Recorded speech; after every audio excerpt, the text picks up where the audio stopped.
instrument, that's the only thing I play. I wish I played piano or drums or the didgeridoo, but I only play the ukulele, so that's what I'm gonna do. And this is a little theme song for the Happiness Anonymous Share Show. Hello, everybody. How are you? We are back. We are back with the old theme song as well. Hopefully you can hear me. If you can't, throw it into the comment section below, and I will try and figure it out live, which would probably be amusing to everybody but me. But thank you and welcome back to the Happiness Anonymous Share Show, and it's the Share the Love Show. So I've got my lipstick on, I've got pearls on, and a little bit of a 1950s dress there. But today we are raising money for the Morris Animal Foundation, and we are doing so by sharing the love. I have had so many beautiful, wonderful contributions from so many people around the world. And I know that I'm going to cry tonight, so I haven't put on as much makeup as I wanted to, but I'm so excited to share that with you because we're all discussing the theme of love, and that is so multifaceted, and this is going to just be a thesis that's going to completely prove that. And hopefully over the span of the night, and the donation link is going to be live for the rest of the weekend. So if you're watching this in the future, hello from the past. But we are raising funds for the Morris Animal Foundation, which is a foundation that Betty White, the late great, which I really hate saying late, but the great Betty White, she supported for over 40, nearly 50 years. It's fantastic. And it researches cures and diseases and ways to keep animals living better, healthier lives, to keep those little nuggets of love in our lives more. So can you tell that I'm like, oh my goodness, I haven't done this in a while. Happy New Year, guys. Hi. But we are doing this for the Morris Animal Foundation. So I am going to write in the comments right now. There you go. There's your donation button. So go in and donate as much as you possibly can. And when you donate, throw into the comments of the donation or into the comments here on the live stream whether you would like me to take a shot and make it that kind of date night, or a chocolate and make it that kind of date night. I've got some wonderful after eights. We're not sponsored, but they are my favorites, and I know that they're my dad's favorites, and I know he's watching tonight, so ha!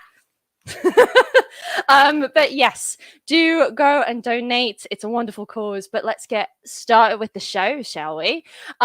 So before we do, we have to start with the great. We have to start with Betty White. I mean, why not? So this is actually for the second time that I've done the Share Show. The actual charity has gotten in touch with me and given me some amazing things to share with you tonight. So this is from the Morris Animal Foundation, and this is from Betty White.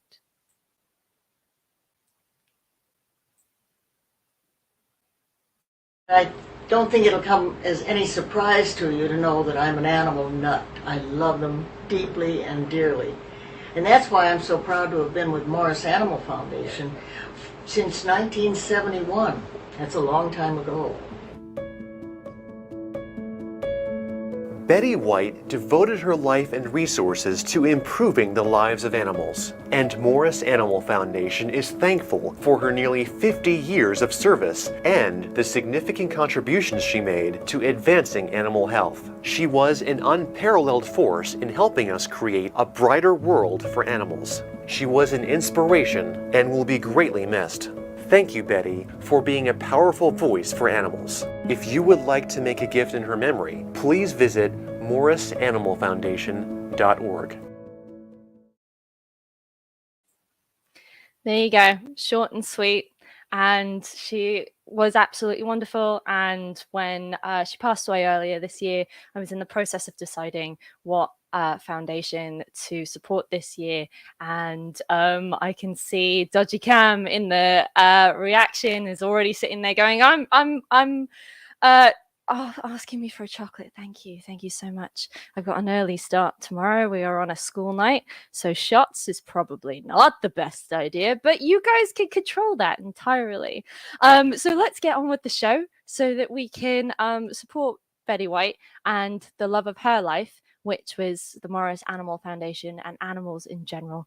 And I've got a very, very, very special start because very rarely here on the Share Show do we have people who have the capacity and the willingness to come live with me and with you. And we are going to start our shares tonight with the wonderful Sarah. Hello. Hi, how are you? Oh, good, thank you. How are you? Yeah, I'm all right. I'm slowly settling into how we do this again. So take it away, Sarah. So I've got a poem today, and I hope you all enjoy it, and I'll just go for it. Love is not a cliche. It's hearing a friend laugh and find their smile after months of turmoil, close embraces and tears. Love is not a cliche, but it's hearing a song and remembering just how much you love it and having a solo dance, stopping just for a minute in your busy day and letting the euphoria and singing wash over you, then apologising to the neighbours. Love is not a cliche. It's trying something new, realising that love involves yourself too. Failing, getting back up. Failing, getting back up. Love is a verb, not a noun. But it's an abstract noun. And love is abstract, shapes, mirrors. I just can't grasp it, ever changeable, impossible to pin down, an exciting chase. Love is a cliche. It's flowers, roses, Valentine's Day chocolates. But it's also a single rose in a beer can because you're students and your only vase is a beer stein. Love is a cliche. It's wonder and it is lust. It is fire and fury. It is the worst pain you've ever felt and the invisible string which ties you back together. But love is not a cliche. It's simply being human. Oh my gosh.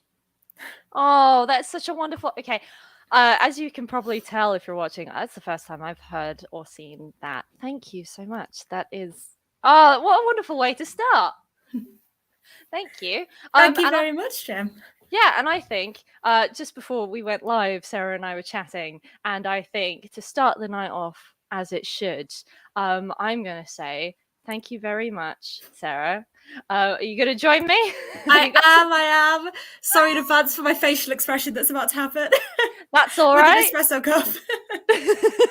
Espresso cups are perfectly valid as shot glasses. Anybody who's had a night in can agree. But thank you. And let's get the show on the road. Thank you for starting it perfectly. Woo!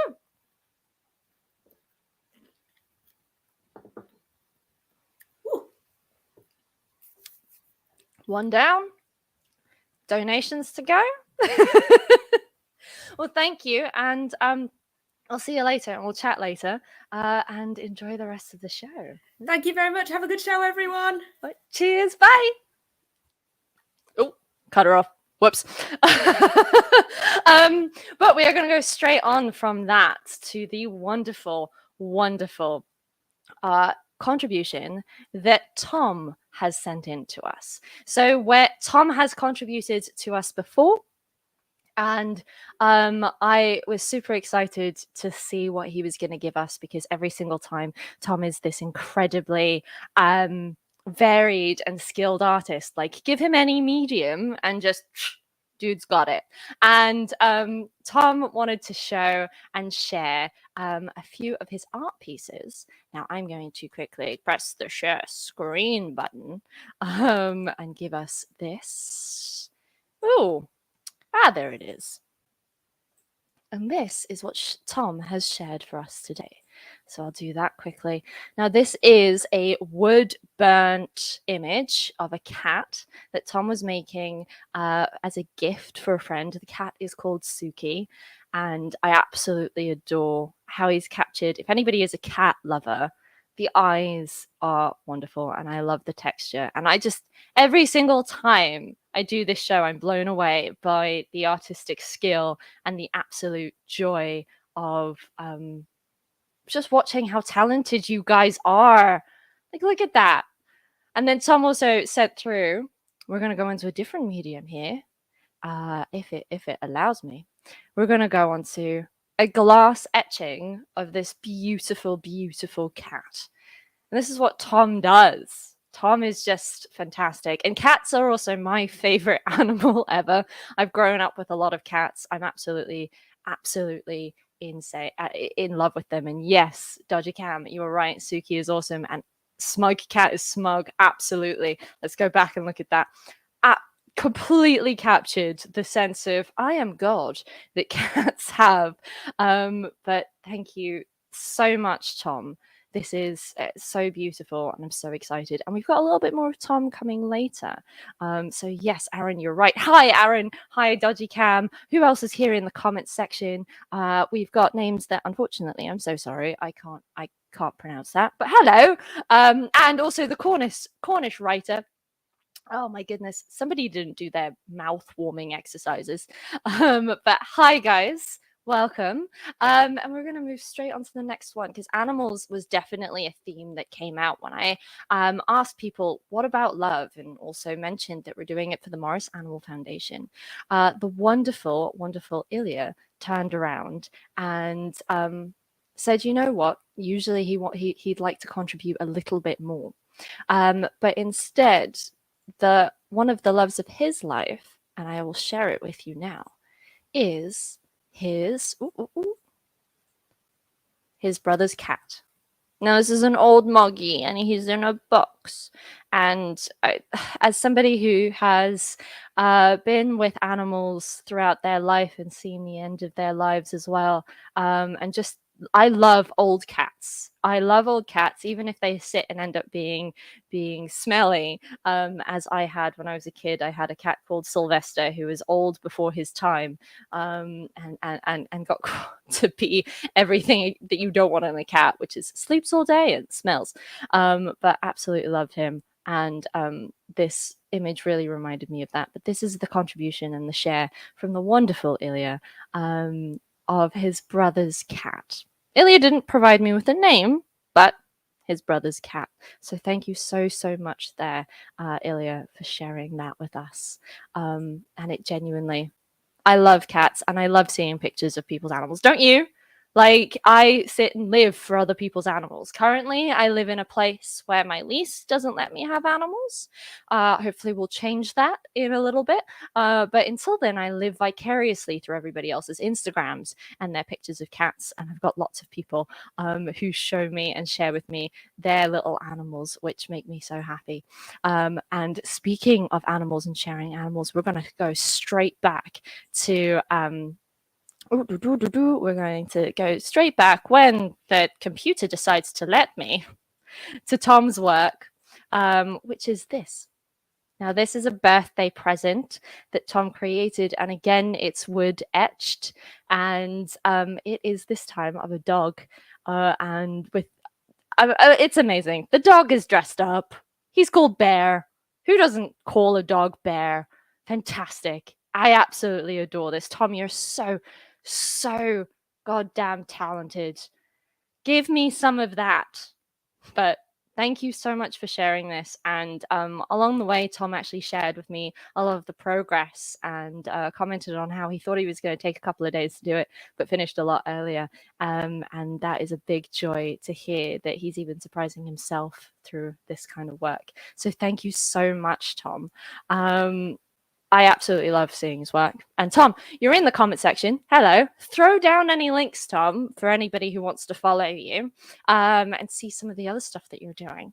But now I've sped through this. I've got my little script on the side. And now it's saying donations, which part of me is like, let's see.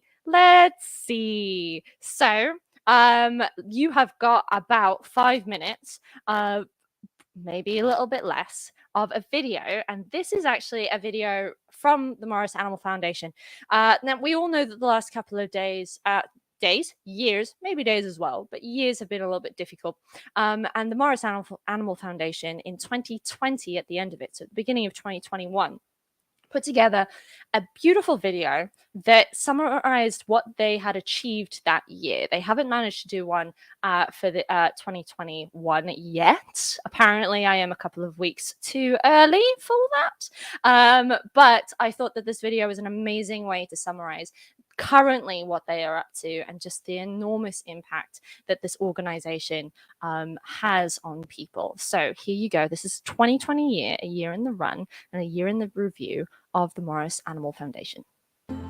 2020 has been quite a year for Morris Animal Foundation. Thanks to our generous supporters, we were able to fund 43 studies around the world in countries like South Africa, Chile, and Malaysia, bringing our total impact since our founding to investments of more than $136 million in nearly 2,800 studies.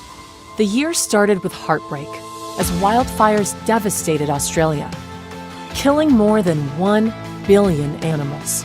We responded by establishing the Australian Wildlife Fund, which allocated $1 million for studies to help preserve and restore the country's wildlife. 5 projects are now underway to help manage fire-related injuries. Then in March, COVID-19 shut down communities, universities, public spaces, and offices around the world. But the pandemic didn't slow us down. As we went virtual, we held our first remote Board of Trustee and Scientific Advisory Board meetings, and our staff has been as productive as ever, even with some understandable distractions. We expanded the Golden Retriever Lifetime Study by announcing a rolling request for proposals, allowing researchers to request samples any time of the year, and by creating the Golden Oldies program, which recruited healthy Golden Retrievers over 12 years of age to help answer why some dogs get cancer and others don't. We created a feline-specific SAB to provide more opportunities for cat research, and following recommendations of a Blue Ribbon panel, we opened a call for our second Mark L. Morris Jr. Investigator Award, looking for studies that address environmental, social, and emotional risk factors for the health and welfare of cats. We launched our Animal News 101 webinar series. We were even recognized as one of Denver Business Journal's best places to work. And despite coronavirus, our supporters were there, going above and beyond so we wouldn't lose any ground in our mission to give animals longer, healthier lives. They bought tribute cards, organized virtual walks, and made incredibly generous gifts. We embraced partnerships, like with the V Foundation, and launched our donor-inspired study program. And our Stop Cancer Forever and National Dog Day campaigns were more successful than ever. 2020 has been a year of heartbreak and challenge, but also incredible strength and courage. We can't predict what will happen in 2021, but with our staff members, scientific advisory boards, board of trustees, donors, and incredible partners, we know Morris Animal Foundation will continue to help animals around the world live their best lives. Thank you for your support.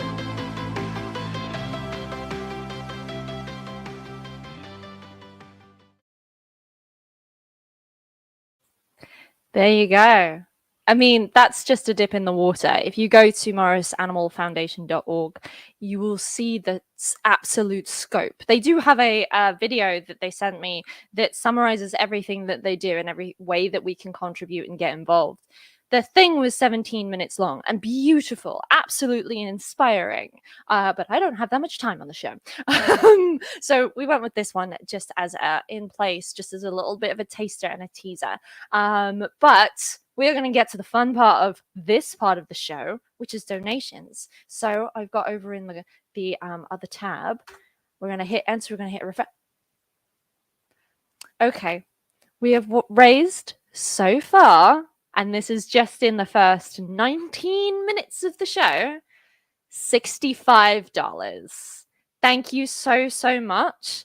Thank you to Leave, who's donated twice. Thank you so much. And also to Paul Ralston, who is my dad, for Betty. Yes, thank you. And to keep the faith. So now I saw in the comments, Dodgy Cam is actually my father. So have fun with that one, people watching live. But because, of course, they're after 8s, and so Dad said have a chucky. So, meh. Yeah.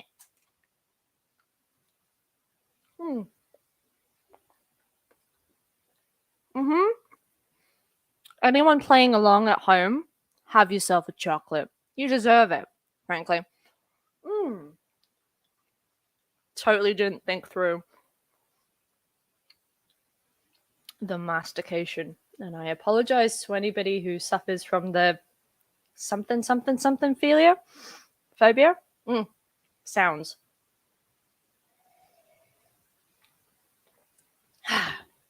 Thank you. And then for Liv, I know that she's probably sit there going, you need to clear your mouth more, so we'll have a shot.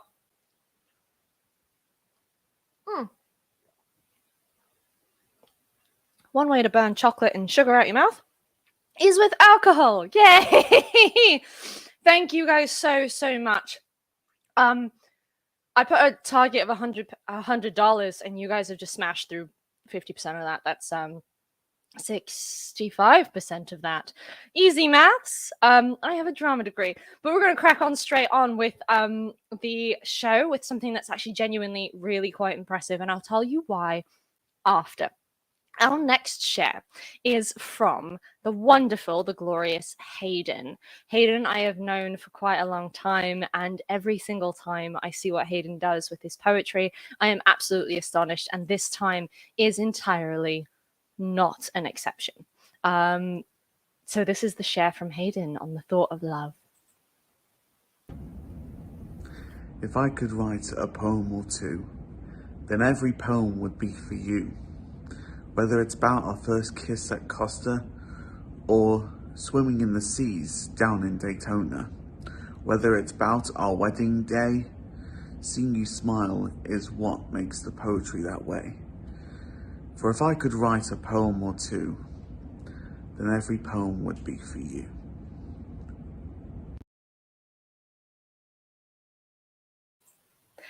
Thank you so much, Hayden. That your poem really genuinely resonated with me and took me on a journey of memories as well. And then when I complimented Hayden on this, when I got a little sneak peek, because that's what you get when you're a host of a show, Hayden let me in that he entirely improvised that.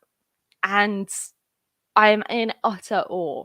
And it highlighted to me not only that this idea that love is something that is so inherently connected with memories and so inherently connected and connects us in our present self with our past and with moments in our life. But it also, when Hayden said that, I was like, I am so in love with people's skill, people's ability to just free flow and go with the flow, which again is entirely down to the fact that Hayden loves what he does. He loves poetry. So thank you so much, Hayden. And yeah, Cornish writer, you're so sweet. Dodgy Cam, hurrah, absolutely. Well done, Hayden. Thank you so much. But sticking with this theme of loving what you do, our next share, which comes from Sam. Sam's actually written a little bit about this, and I'll read it to you. Actually, I'll read it to you after I've shared it. So Sam is a wonderful theatre maker and an amazing soul, and also does a lot of magic shows. Now, sideline, I adore magic. I am known for getting a little bit too involved with how much I love it, and I get super excited. But this next share is a little bit of a magic trick from Sam. So here you go.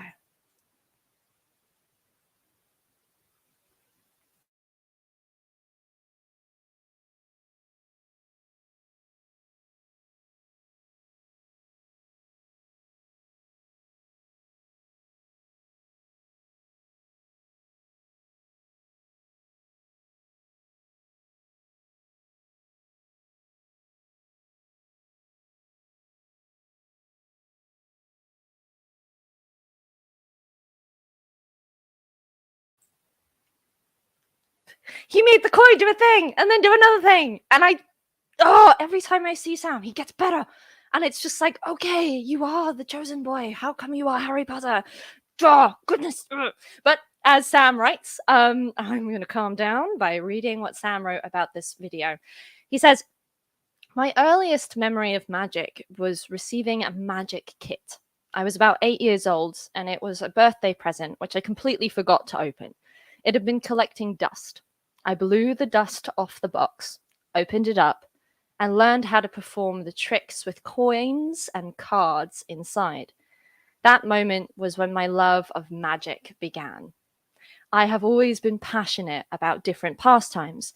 When I was younger, I regularly switched between different hobbies of mine: magic, theatre, writing, music. Here is a magic trick video that we've just seen from the past, depicting my fondness for magic and hours of practice. Anything you can imagine is real, whether it be in magic or the story of your future self.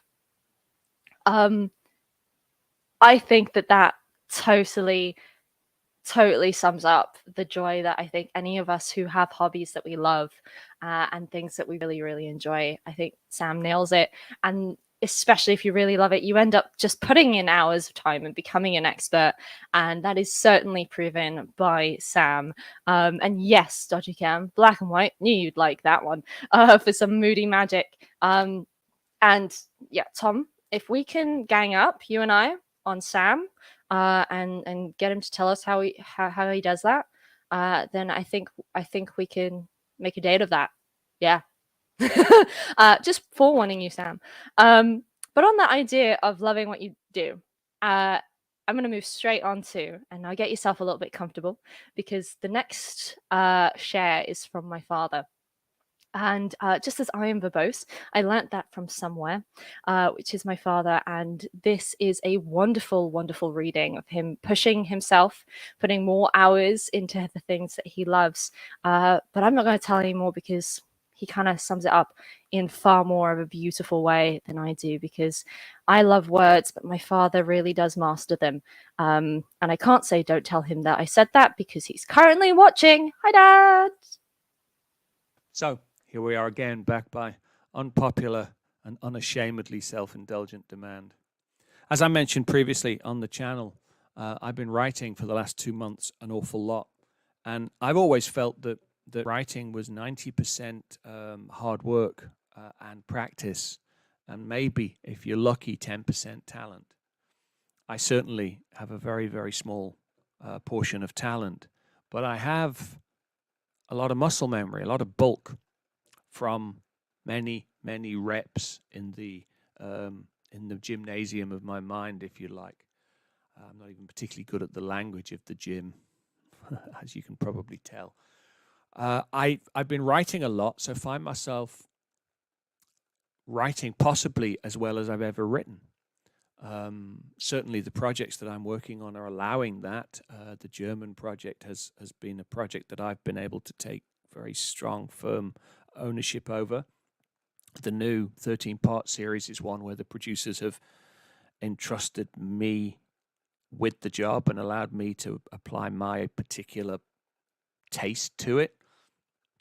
All of which results in me really feeling like I'm owning the process. And weirdly, as a result, the more I write, the more I feel capable of writing. Back in the early days, back during my first sort of forays into dramatic writing, I would write for 2 days and then take 1 day off to sort of renew my batteries. Now, 6 days of solid writing is pretty much a standard, and I don't feel worse for the wear. I'm match fit, if you like. And weirdly, as much as I've been protesting the lack of time and the impending doom of deadlines, I also found myself writing a couple of little bits just really for me, a kind of writing I've never done before, short stories. The first of which, that sort of started the ball rolling, started with those dreaded words, I had a dream the other night. Now, usually when someone says, I had this amazing dream the other night, the next thing that happens is they tell you something that is of no interest to you or anybody else except them. The specificity and the minutiae of dreams, given that dreams are our internal filing systems, are entirely boring to the rest of us. No matter how compelling we think our dreams are, they're not. However, this was not a dream. This short story that I wrote was not the dream. What happened in the dream, as often happens, when I was 18 years old, I did some work in a shop, and And after one particularly long weekend of stock taking, I dreamt about counting socks. So it should probably not be a huge surprise that after a particularly intensive period of working in the writing room or with writers or with story, I often dream about writing, the writing room, and story. I often find myself having dreams wherein part of that dream, part of my mind, is trying to work out how to solve the story problems with the dream, how to tell the story of the dream better. It is the nature of my filing system, buzzing and whirring as it tries to make sense of, I guess, in the same way that the NSA tries to make sense of my Google search history, which on any given week can contain some very dark and strange things. But I often dream about the process of telling story, and in this particular dream, the contents of which I don't remember, I needed to come up with a clever story. And the short story that I went on to write was the story that in my dream I came up with. And then I woke up and in waking thought to myself, that's a pretty good idea. So I kept myself awake and I processed it a little bit more. I came up with a title. I came up with a few little mechanics. I spent long enough awake at like 5:30 in the morning to remember the idea so that I could tell it upon waking, so that it wasn't lost along with the night's filing. And I went and I wrote that short story down. And then, having enjoyed that process, my boy and I were out walking the other night, and after a little comic riff about what we might want to do to people who don't indicate in traffic, I wrote another short story down. And after watching Charlize Theron's magnificent Old Guard on Netflix, I came up with another short story that in the fullness of time, hopefully I'm also going to write down, and maybe, just maybe, I've got the start of a little anthology of short stories that I might publish in some shape or form. Not because I want the money, but because I'm intrigued in this new avenue of writing for the sake of writing. In most of my life, I'm not a slut. I don't give it away. I'm very much a whore. I sell what I do. I do it for profit and to pay the bills. The fact that I enjoy it is a bonus. The fact that I'm possibly good at it is an advantage, but it is very much a professional thing that I do. This channel is not for anything other than me. It's not for money. This writing turns out kind of the same, but I do feel the urge to share it. On Isabaya, my big show in South Africa, the one that I was writing back into 2020, we had a writer by the name of James Wiley, a very, very fine former actor, former stage director, and novelist, has written a couple of very powerful Cormac McCarthy-inspired novels in South Africa, The Book of War and The Diggers, I think, are the two that are two titles I can remember. And James, having the skills he has, occasionally sits down and reads some of his words in his incredible sort of Shakespearean voice, and it's magnificent. I've never done this. This is the first time ever that I find myself reading out loud my words. But given that I have this little piece of self-indulgence and the hope that maybe 4 of you, you know who you are, I probably know who you are too, have stuck around to listen, I thought that what I might do right now is read not all of this short story, but just give you a taste of it and see what you think. See if it interests you. See if you like what you hear. See if you like to hear more. So, here it is. This is Lovers on a Train, a short story by Paul S. Ralston, second draft, 25th of the 1st, 2022. To the casual observer, it seems quite obvious what we're looking at. Silver fox with striking smile and casual laugh. Baby doll, her perfect oval face framed by ink black hair, hanging on his every word, laughing at every cue. They're not loud. They don't deliberately draw undue attention, but as the impeccably appointed first-class carriage races into the stormy north, their untold story mesmerizes. Even if he could be a young father to this childlike woman, as long as we assume she got the lion's share of her striking looks from her mother, from the way Baby Doll looks at him, the way she touches his arm, his hand, his face, it's clear she's no daughter. Not that he isn't also handsome with that indefinable ease and healthy glow of comfortable wealth, private health care, expensive exercise, and organic food.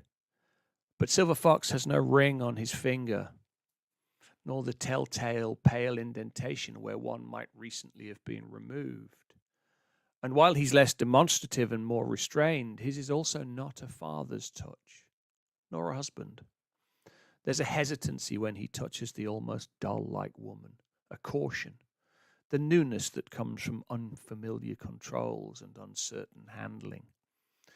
But whatever this is, it fizzes and pops with static energy and potential. So, a sugar daddy and his side action, perhaps, or an as yet untamed man-child still clinging to his own fading youth by clutching at a series of interchangeable young lovers. Who knows? From the way they sit, stretching over the separating table on this fast-moving public train, their physicality still reeks of intimacy, expectation, and soon-to-be-delivered promise. One thing is quite certain. Everyone who sees them looks again. Young men mutter darkly at the unfairness of it all, with such a perfect angel so obviously enthralled to grey sideburns and a thick wallet. Old men grumble miserably about how they might also touch the firmness of youth if they were not so loyal or logical or limited in opportunity. And the young women? They glance at him and admit to the possibility, even while condemning her with casual, not entirely honest assumptions of motive and methods. In that they share much with the older women who, even in resentment, might stipulate they were never quite as perfect and would happily exchange places if he were to so much as curl one of those thick, tanned, well-groomed fingers. Thus, in quiet, mutual adoration, mostly oblivious and almost always smiling and laughing, Silver Fox and Baby Doll manage to command the attention of everyone, while not seeming to have eyes for anything except each other. Stranger sits at the bar at the southern end of the northbound carriage. He'll be last to reach that distant terminus, but his elevated position provides a perfect place from which to look into the future he's gliding towards on magnetic wheels. On the flat panel behind him, the news drones on about yet another tech company issuing yet another urgent recall for yet another faulty product sold as grade A but issued in beta. But Stranger is more interested in his fellow travelers. He imagines their lives, he extrapolates their stories, filling in the blanks with the limited cues of unheard conversation and casual observation. And Stranger's eyes also keep turning and returning to the middle of the carriage, to the man with the perfectly photogenic silvering hair and the mesmerizing woman across from him. To the stranger, she has the kind of magnetism that knows no firm definition and has no common denominators, other than the fact hers suggests an attraction for every possible personal taste and limitless sexuality. While he's sure Silver Fox is surely too old to share the interest, Stranger has spent a lifetime consuming anime and manga, and it's as if this woman-child stepped directly off the page, out of the screen, and into his eye line. Her compelling incandescence speaks to him of love, longing, and lust.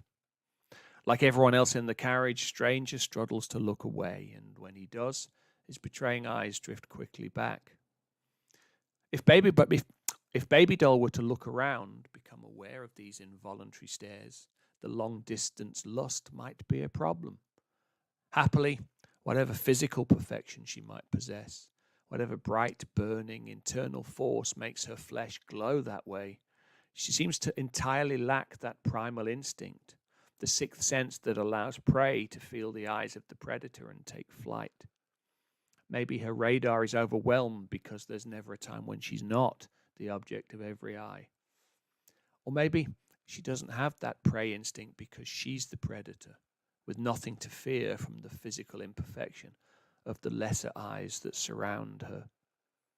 Stranger forces himself to turn away once again, seeking liquid distraction. He taps on the glowing menu beneath the clear glass surface of the bar. Double distraction with ice. As the servitor spins and whirs to smoothly provide, Stranger tries to once again focus on the distracting news report. But droning proclamations of dangerously faulty AI seem to come every other day now, and the more the news feeds make every story urgent and breaking, the more they'll become no more than background static. Rain streaks along hardened glass, races down the train in organic counterpoint to the smooth forward thrust. Even distorted as it is, to Stranger, it offers a no more interesting and no less distorted and abstract view of the world than the one rendered in 24K perfection above his head. And there she is again.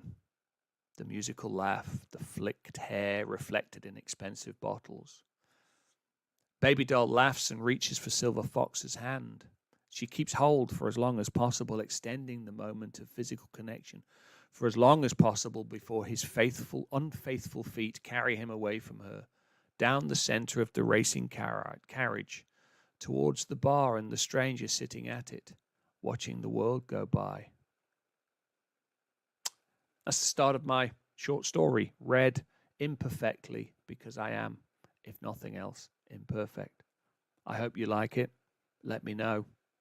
If you didn't like it, let me know. I'll try to take it like a man. Until then, thanks for watching.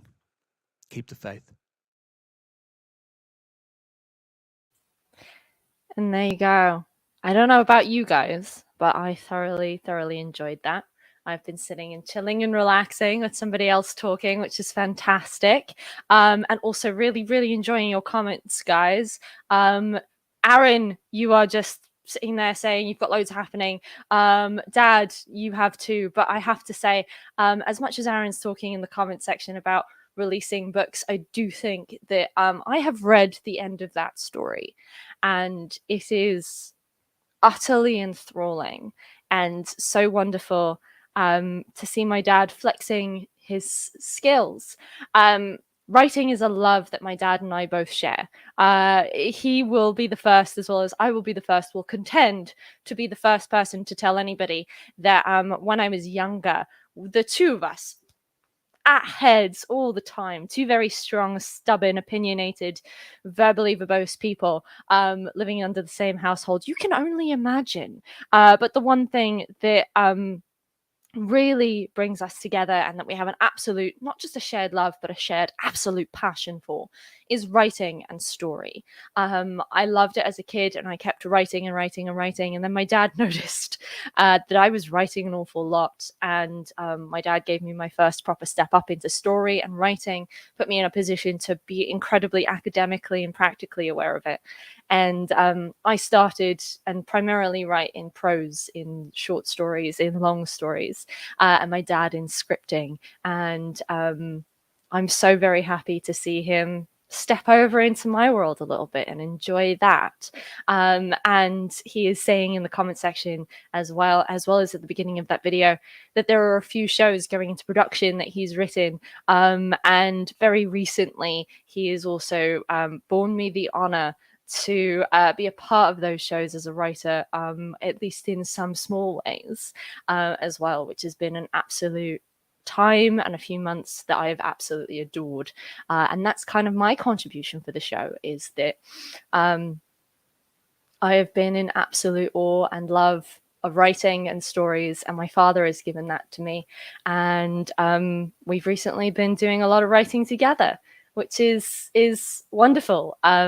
To finally be able to go head to head with him, but be on the somewhat level setting rather than a toddler shouting at a 6-foot-something man. But hopefully I will put my foot right up his arse to release that as an anthology. But speaking of anthologies, as Aaron has been saying in the comment section, like, wow. Oh yeah, Dad's humble bragging about me now. But I'm going to leave you to look at the comment section for that. But Aaron, talking about anthologies, it's your share up next. Aaron is, of course, part of the Writers' Corner here at the Happiest Anonymous Share Show. Aaron has amazingly contributed to every single one of these shows. I absolutely adore him, and I get the complete honor to very regularly have Aaron send me his poems to read and be totally enthralled by. And I enjoy pushing him out of his comfort zone to stand up and speak them. So the next share is a poem from Aaron, who has got one poetry book out already. Aaron, throw the link in the description, not in the description, throw the link in the comment section for us, as well as, well, I've just learned movies in post-production and more books coming up. So give Aaron a follow. Aaron, give us all the details to do that. And here is Aaron's poem. I'm very, very excited for this. I really like it. Please do enjoy. Can love be defined? Some will say it is family. It ties everyone together. It is understanding and accepting everyone, including their flaws. Being happy with and having that someone that you can share things with, a deep friendship. Some will say it's no boundaries. It is scary and amazing. It never dies, it just lies dormant. But some will say it is too comprehensive and too complicated to define. Some will say it is helping each other to be the best self you can be. It is living with your heart outside yourself. It is anything in its purest form. But some will say it travels through space and time, eternal energy that goes on forever. Love is about actions, not words. Love doesn't discriminate. Love is happiness. Love is different for everyone. Can one answer fit all? Every heart will seek its truth, desires and connections.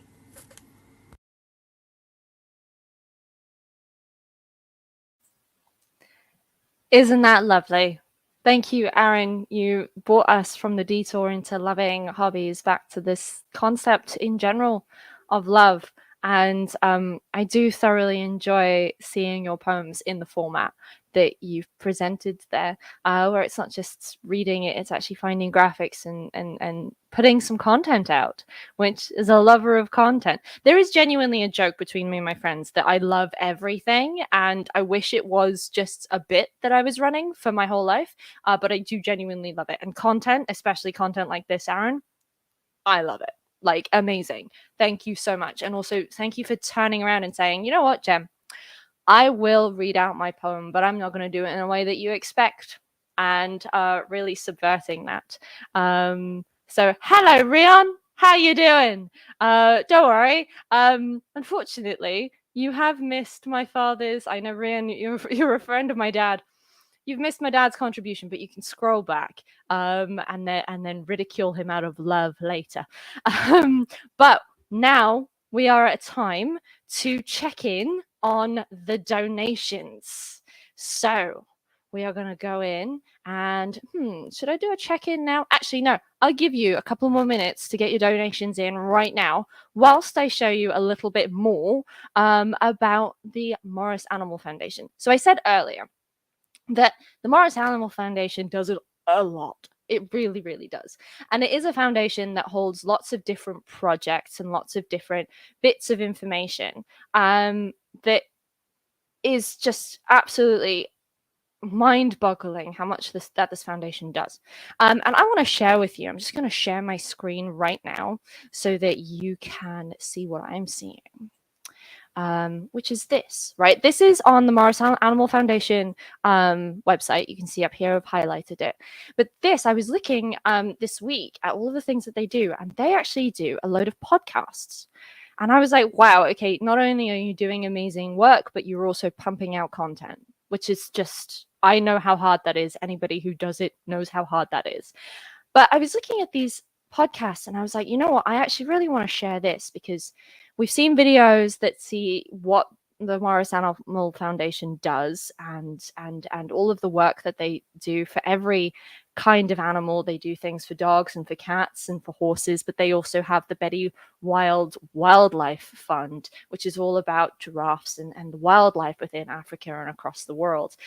But these podcasts, they sit and they go into primarily the Morris Animal Foundation. It was started by a doctor, and so it's got a lot of really curious and interesting things about, fecal microbial transplantation. I've been watching enough House to not have messed up that word, but I did, which from a scientific point of view is super interesting. But then you also sit here and go, you know what?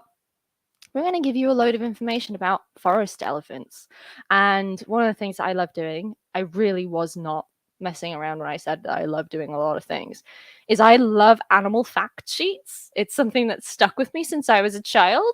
And you've got, okay, so yes, you've got chronic pain, incredibly important. And one of the things that they do in these podcasts is they also inform you of what you can be doing to help these animals. But they do a load of podcasts and they do a lot of content and they sit and they do so many things. You've got different topics. But I thoroughly recommend that not only going over to the morrisanimalfoundation.org to find out all of the different things that they do and their mission and how to support them, go over and educate yourself. Education is our strongest tool, and it'll just firm up your love for animals. So I wanted to share that rather than share another long video. I just wanted to share, look at all of this stuff. They do so much stuff. And also, as a benefit, their website is full of pictures of cats and horses and dogs and elephants and giraffes and wildlife. And it's fantastic. And there's also lots of pictures of Betty White, which if you're currently going through the phase of watching all of the Golden Girls again, like I am, it's amazing. I love it. So go over to morrisanimalfoundation.org. If the fundraising page for this is closed because you're watching this in the distant future, go over here and donate some more money. But if you're watching live or even watching before Monday, the 21st of February, 2022, go over to my fundraising page. It's right in the comment section. It's right in the description. And donate, because right now, you guys have been chatting away in the comment section, and I'm going to go over and see how many more donations we've gotten, and see if anybody's going to make me take another shot, or if I'm just going to have to gnaw my way through some chocolate. Oh, we have had 2 more. Right, we are on $97 out of a goal of $100. So somebody right now, give me $3. That's all I'm asking. And I'm saying it's in dollars because they're taking it in dollars. So $3. I just need $3, and then we've smashed target. And I will do something fun that will be suggested by the people watching live. No, I won't. That's a lie. But $97. So thank you. I've put one of them is from the Happiness Anonymous show, which is actually the timed donation that I put in because I love myself. And that is basically, I've donated. The reason we have over here, powered by StreamYard, is because to get rid of that, I have to pay. And so I donated that amount of money to the donation because use our money wisely. I can feel the shots getting to me now. So that is also me saying, shot, because embrace the chaos. And then we've also got the wonderful Sarah, who shared with us right at the top of the show live. The absolute legend came on live with me, and they've donated. But Sarah, you haven't told me what you want me to do. So I guess I'll choose. So we'll go with my past self, who embraced the chaos.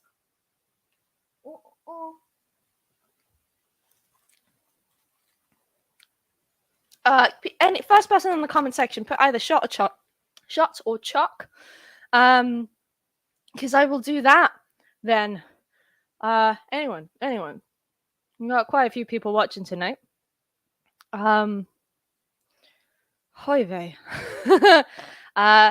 Anyone? So I'm gonna shove it. This is where we sit and go, there is a little bit of a die. and also technology. Chalk shot.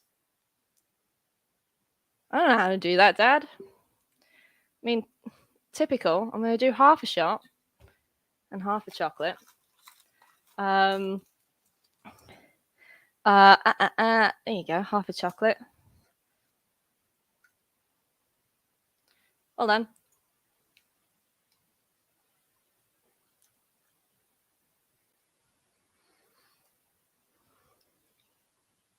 You know what? I think you're onto something. I think you're onto something. Thank you for that. Ooh, nice. Well, we are going to go straight on with the show to another regular contributor who has sent through a video that is so curious and wonderful. And Kevin brings some amazing perspectives as well as some amazing historical stuff. And Kevin, oh my goodness, what am I drinking? Kevin often does actual storytelling shows and poetry shows, and you'll know the kind of thing and the kind of topic. I don't want to give it away because it's so like, oh wow, this is amazing. So turn up the volume, enjoy. And here is a little share from Kevin. And I'm sure that Kevin will post and send me the next time he does a show.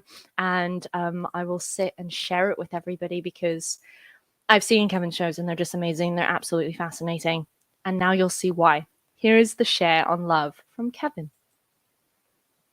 I'm Kev. Tonight I'm going to be giving you two wonderful poems from ancient Egypt. They're from the Harris Papyrus collection, more otherwise known as the Songs of the Harper, and considered performance pieces due to the usual alternating roles. And they were written somewhere in the New Kingdom between 1500 1350 BCE. And remember that how old these are. The collection is explicit in a variety of places and often a little bit weird. But these two are clean for broadcast and are actually happen to be my two most favourite, especially the second one and the last line. First one. If I am not with you, where will you set your heart? If you do not embrace me, where will you go? If an opportunity comes your way, you won't find happiness over there. But if you touch my breasts and thighs, then you'll be satisfied.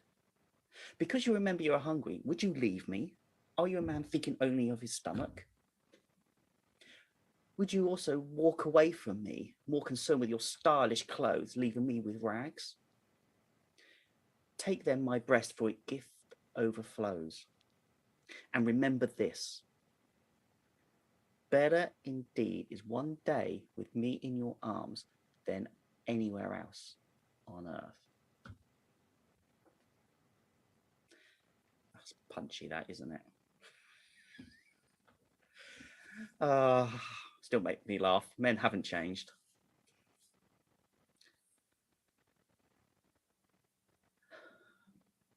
This one is beautiful.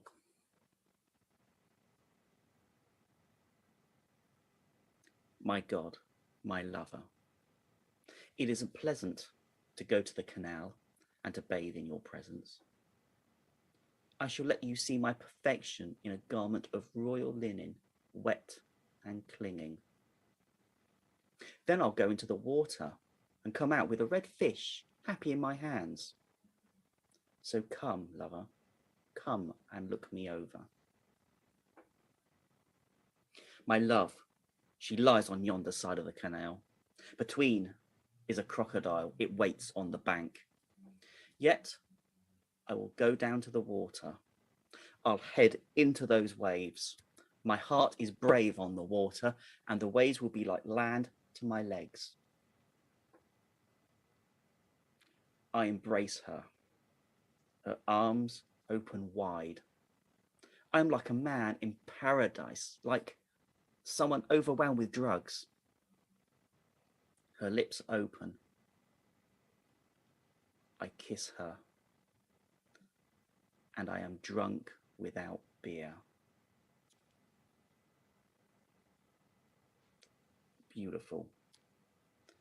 Thousands of years and love has not changed. Thank you. There we go. There is Kevin bringing in the watershed just as we hit 9 o'clock, just as we hit the final few minutes of the show and the final shares of the show. Kevin has brought us into the watershed.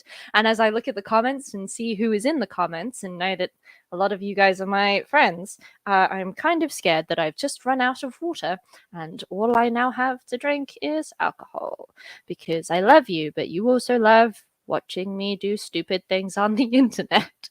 Thank you, Kevin. Those poems just make me laugh, and it's such an amazing thought to think that most of us know what love is. All of us know what love is in some kind of way, whether that is love for an individual or love for a thing that we do, or just, look out of the window and see the sunshine and feel the love.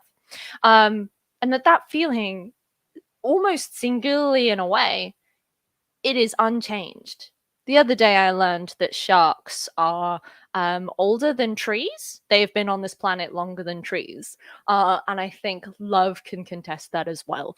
Love is also one of those things that has always survived. And it's corny. And my dad will give the song lyric that always pertains to it. But love will continue, and will go through and be better than any barriers. What am I drinking? But I really, really, really like that. And Dodgy Cam, the wet linen and redfish, just some splendid stuff. And Kevin does some amazing stuff that is all in Egyptian history and various things like that. Go and give him a follow. It's wonderful. But we're going to move on to the next share, which is also something that is being contributed to us and to me by Liv, who is a performance artist all the way out in Norway. And she is one performance artist, not an S that my mouth is giving to us without my brain's consent. But Liv has a show actually coming up in the next few days, and this is a little bit of an extract for you, and I'm going to show you the extract, and then I'm going to read what Liv has written about said extract. But here's a little beautiful piece of performance.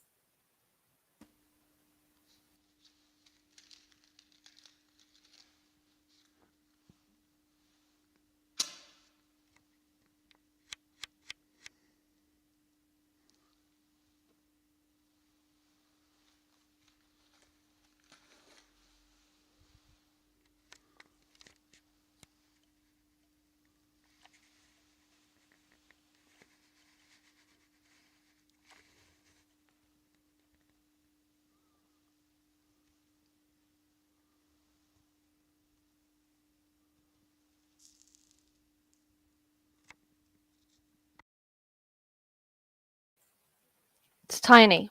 It's a tiny little snippet. But this is what Liv has to say. The show is called Jord. I think I'm pronouncing that right.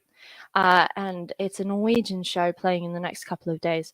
And it's a show on grief, crisis, finding light but losing it, that emptiness creeping up on you. How do you work through that? How do you not let that swallow you whole? How do you avoid the maggots? Can you? With love ultimately comes grief or loss. And Liv thinks it's the price we have to pay for love. All of the contributions that we've had tonight are examining all of the different facets of love, all of the different things that we can love, all of the different ways that we can love. And Liv has once again dropped the mic. Every time she contributes to this show, she drops the mic and dares not turn away from the inevitable, dares not turn away from the thing that isn't happiness anonymous, isn't fun. And Liv is so brave in doing that. And I will post a link to the show.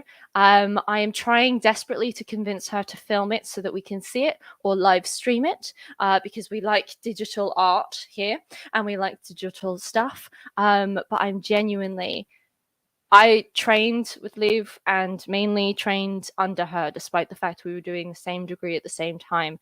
She has taught me so much about art and not looking away from the things that make you uncomfortable. And that is ultimately part of love, right? This last point, that grief and loss is a price for love, whether it's a breakup, whether it's losing someone or something coming to an end. Ultimately, grief and loss is a process of love. It's a testament to our love. The more and harder you grieve and and you feel loss, arguably the more you've loved something. And I am so intrigued by that and so excited to see this show. So Liv, you can see in the comment section, people want to see a show. It's not just me being overly supportive. But I want to move on to the next share, which is very much in that theme. And our next share, and I'm just going to share screen very quickly to show you this. Let's just pull it up so that it comes up nicely. I want to show you this. Come on, share it. Technology. Now, this is a share from Bryony. And Bryony has shared with us here at the Share Show before, and has also always brought a wonderful perspective. And this is a teddy bear. It's Bryony says this is pyrography. Pyrography? There you go. So burning into wood, just like Tom did for us earlier in the show. But this was a piece that she created, and it was for her mother, for her mum, celebrating her kids, both alive and deceased. And I think this is something very, very important, is that my dad has always turned around to me and said that death or loss or anything about that is not about the person or the thing that is gone. It is about the things that are left behind. And my mother has always taught me to celebrate that, because love, loss, grief, it's all one thing, and it's all ultimately life. And I'm so grateful that through the contributions that were shared tonight, the shares that are shared tonight, it lets us just take a moment and really discuss this idea that love is life in a way. And we can help people celebrate it and commemorate it. And here's just a little piece. And then the next share is taking us gently out of this idea of mourning and how love is inherently commemorated by mourning, and into, when the technology allows me to go forward, into this. This is another share by Bryony. Usually I try and split them up if it's all by one contributor. But this was so thematically just a story. This is a share from Bryony, and this is a blanket that she crocheted for Killy, her kid. And this is Killy's blanket, and it's a rainbow one because he is my rainbow baby, in brackets, which is a baby born after a loss. And I'm so grateful for Bryony to bring this idea that we always talk of a mother's love. We always talk of that bond that mothers have and parents have with their kids. And I think that's another part of love. You know, it's another way to love. Some might say it's just primal. Others might say that it's also chosen, but it's also always every single parent I know, whether they are natural parents, men, female, whatever it may be, adopted parents. The love of a parent is strength. And I think that to love, you also have to be incredibly strong and incredibly resilient. And I'm so, so, so grateful that Bryony allowed that to be part of this show and part of this thesis and this discovery of love. And that's what we're doing. So we'll move swiftly on that as we gently bring everybody out of this and back into the happiness anonymous side of the show, with another share that is coming from Ava. Now, Ava sat and was like, I really want to contribute. I'm not entirely sure how. And let me quickly bring it up in a way that means that we can all see it nicely. Ava reached out and said, you know what? I've actually got something I want to share. And it is this. There are a couple of images here. I'll scroll in between them. But if you look over here, my arrow hopefully is in the screen. You've got a little heart that's come up in some pancakes that Ava was creating and making the other morning. Here is a heart on the same day that was just a reflection that came off of a mirror. A little scrap of the pancake that was left on the side of the cooker. And some more hearts. And Ava says of these hearts that they were signs from the universe. When she was a bit upset in the morning, she received these when she was making breakfast. It's a reminder that we're always loved and never alone. And I absolutely adore that. I absolutely like this idea that we can see things and be reminded of things. I think it circles right back to what we were saying right at the beginning, and what Hayden was saying right at the beginning of the show, that love connects us to memories and connects us to the past, but also to the present. And Ava was fantastic in sharing this idea that we are always loved and we're never alone. Despite grief, despite loss, despite whatever it is that love brings our way, it will always be there. It's abundant. It is what some people think water is, which is infinite.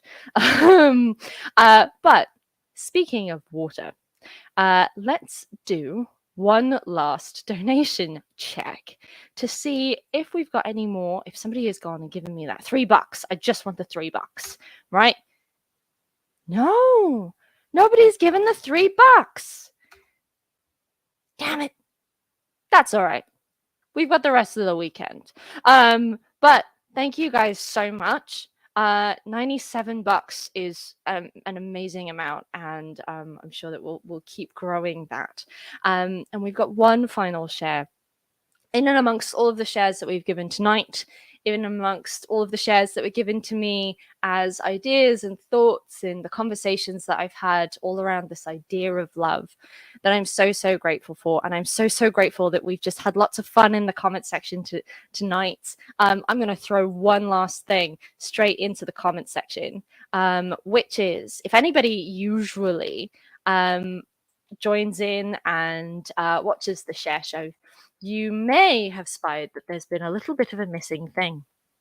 And that missing thing is our my resident DJ, which is Shannon. Shannon is a dear friend from my childhood. She's out in South Africa, and Shannon has always contributed a playlist to the Happiness Anonymous Share Show. Music is something that is often used to show our love, to show the different facets of love. And Shannon, here, I'm throwing it right into the comment section, right there. Shannon has created this wonderful playlist. I know none of these songs. Like, love song playlists. Like, she's gone and subverted everything. And it is so amazing to discover new music, but also different perspectives being shown in this music.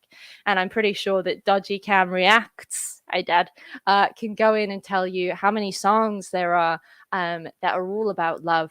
And here is Shannon's share. We are live and we are streamed, and because of copyright law, I can't play any of the music, but that's why it's coming in last, is so that you can teeter out the evening, enjoy the evening, have yourself thankfully I haven't refilled this, have yourself a drink, have yourself a chocolate, and relax and enjoy the evening. And I hope that you've enjoyed this. I hope that you are filled with thoughts of love, filled with love, and if you've got a pet, go cuddle them. Go cuddle them for me. But do, if you can, find it in your heart, keep donating to the donation link to the Morris Animal Foundation. I'm shoving it into the description box and into the comment section one last time. so that you can go and donate. And if there are enough donations, maybe I will just get drunk over the weekend. But if not, maybe I'll have a sober weekend. But thank you guys so much for being here and enjoying this night with me. I hope that you are happy and that you are well. And let me see, have I left any notes? No, we're just going to play out on Shannon's playlist. So hopefully you've all clicked on that link and your Spotify is loading up now. So then the lovely play out music that you'd usually get in a theatre plays out for you by yourselves. Or hopefully not by yourselves. Hopefully you've got a pet or somebody you love. And if you are sitting there and if at any time anybody turned around and said something that made you remember somebody that you love, go and tell them, right? Because love is infinite. And it is and comes in many facets. So lots of love back to Ayoub and Rian and everybody in South Africa. Thank you. This has made it a truly international experience. Thank you. And so much love, not only for the contributors of tonight, but also like for what you guys do. I'm in awe as usual. But thank you so much. Have a wonderful night. I can't remember how I finish these things. I'm never good at finishing things, but yeah. All right. Have a good night, and I will see you in the next one. Bye.